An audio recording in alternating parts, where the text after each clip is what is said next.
I look at people with very low IQs like Crockett, this woman Crockett. I never met her, but she's a low IQ individual. Whenever Donald Trump gets cornered just a little bit, he kind of reverts to what's comfortable for him. You know, the saying that water rolls downhill, it takes the path of least resistance. The path of least resistance for Donald Trump is vile racism. And it is amazing to me that he acts as though he doesn't care about black women in this case. They're of no importance to him. He's president of the United States, yet they live rent-free inside the cavernous confines of Donald Trump's empty fucking dome. Constantly talking about it, constantly thinking about black women, because at his core, at his basest of bases, he is a racist, a demagogue, a white supremacist who leads the most vital and powerful white supremacy organization on the planet, the Republican Party. I'm going to start here. Donald Trump was asked about airport delays in the Oval Office yesterday. Airport delays. And not only does he say, oh yeah, those are Democrat delays. He runs the government. Donald Trump controls 2/3 of the government. He controls Congress, the House and the Senate are Donald Trump's, and he controls the executive branch of the United States government. The executive branch of the United States government, which contains the Transportation Department, which he runs. Sean Duffy, the transportation secretary, the former reality star turned Fox News talking head, who's now, among other reality stars running the United States government. We're having planes fall out of the sky. The government shutdown is making it worse. And Donald Trump says it's Democrats. Any delays that are happening right now are because of Democrats. Right. And then he turns his ire to a black woman with no navigable segue. There's no understanding of how he got from airport delays, Democrat delays, Jasmine Crockett. I'm sure it makes sense in the vacuous void, again, that is Donald Trump and his brain, but it doesn't make sense to the rest of us. Watch this. Are you concerned about the delays at airports, and how do you see the shutdown? Oh, sure. I mean, they're all Democrat delays. There are delays at the airport. That's standard. And again, this is something that every day we put forth a bill. It's just a continuation. It's a very simple thing to sign and very simple to do. And I really think that these are people that I think they have nothing to lose. They have a party that's out of control. They have no leader. Nobody knows who the leader is. I look at people with very low IQs like Crockett, this woman Crockett. I never met her, but she's a low IQ individual. I look at AOC talking about how if they want to negotiate, they can come to my office. She's not in that position to do that. And who the hell is she to say that? Yeah, that's attacking women of color. Specifically, low IQ Jasmine Crockett, which listen, to be a fly on the wall in any room that Jasmine Crockett is in, talking about, pondering about the attacks from Donald Trump. And let me tell you, nobody feels bad when Donald Trump calls them low IQ, because Donald Trump is the most intellectually incurious president the United States has ever known. And that's saying something, because we've had some dumb shits as president of the United States. This is a guy who hasn't read a book since junior high, maybe even earlier than that.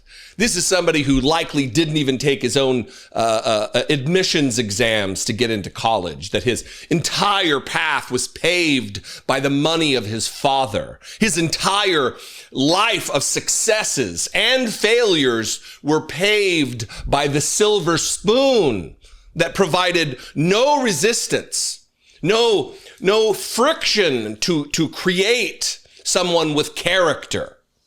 Yet he has the temerity.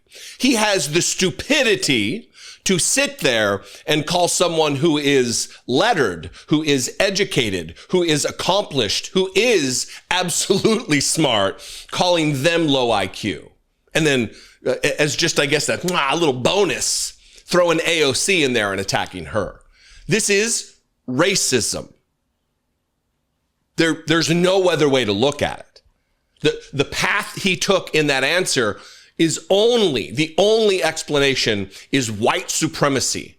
It is vile hatred of black people, black women especially, the gravest threat to Donald Trump. And it didn't stop. It wasn't the only time in this particular Oval Office White House press pool questioning session. He's asked a question and he starts rambling about the Democrats having no leaders and that he talked to the leader of Somalia and he starts being a racist piece of shit about Ilhan Omar, talking about her as though she's not a citizen of this country, talking about her as though she's not a democratically elected individual of the People's House, the Congress of the United States.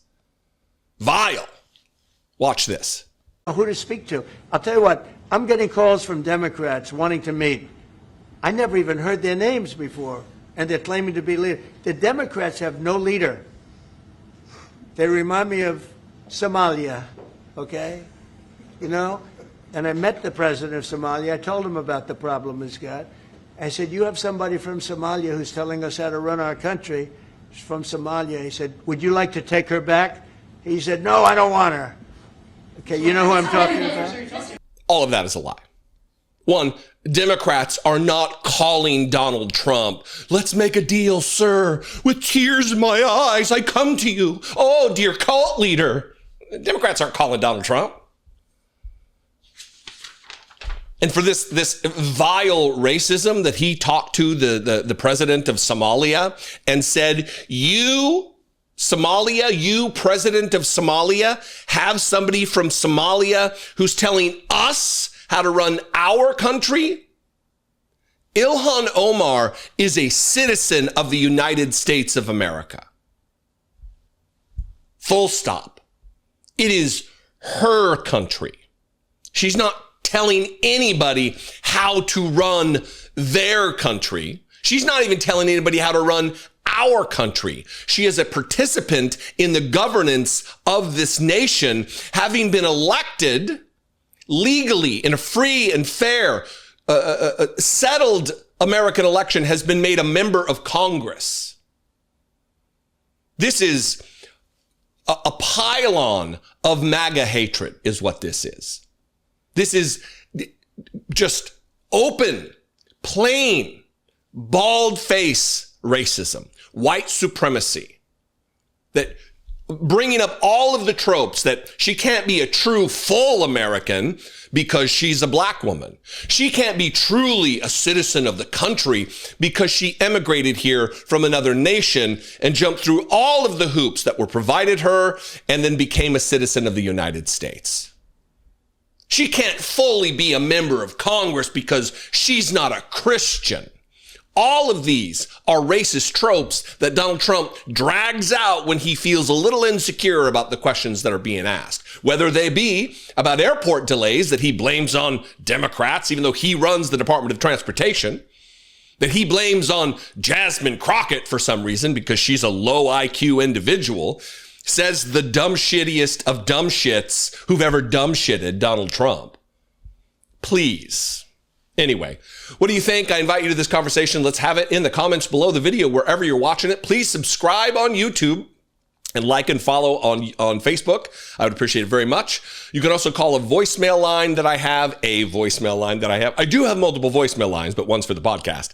In this case, it is the voicemail line, 714-576-4054. And of course, as always, you can email me daily at dollemore.com.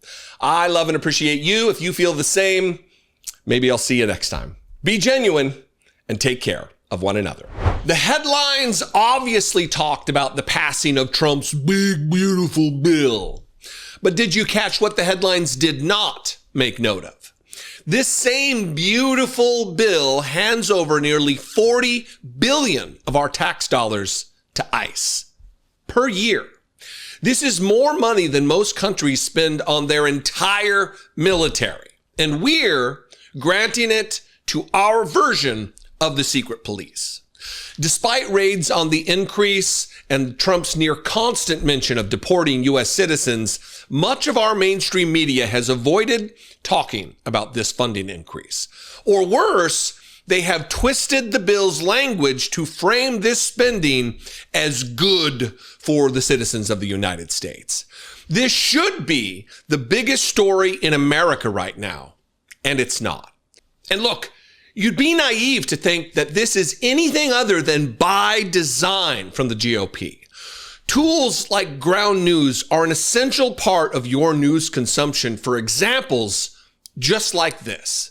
By gathering the world's news in one place, organizing it by story, and then analyzing just how far right, how radical each unbiased source actually is, ground news will expose blind spots like this ICE funding, and it will give you more context than you can get anywhere else. Shouldn't we be learning from history? We have seen Trump's playbook before, and the comparisons to regimes of misinformation and terror are alarmingly plentiful. Ground news will help you stay ahead on immigration, the economy, or simply bring your attention to stories missing from your newsfeed. Both Ground News' app and their website are smarter, more reliable ways to access the news unfiltered, to stay informed in the face of MAGA wanting to keep us in the dark. Scan this QR code or head to ground.news/Dollemore now to score 40% off the same Vantage plan that I use, which gives you unlimited access for just $5 per month. Or simply click the link in the description below to begin saving big. The right is absolutely banking on you to be uninformed. Stay ahead and see all the news with Ground News.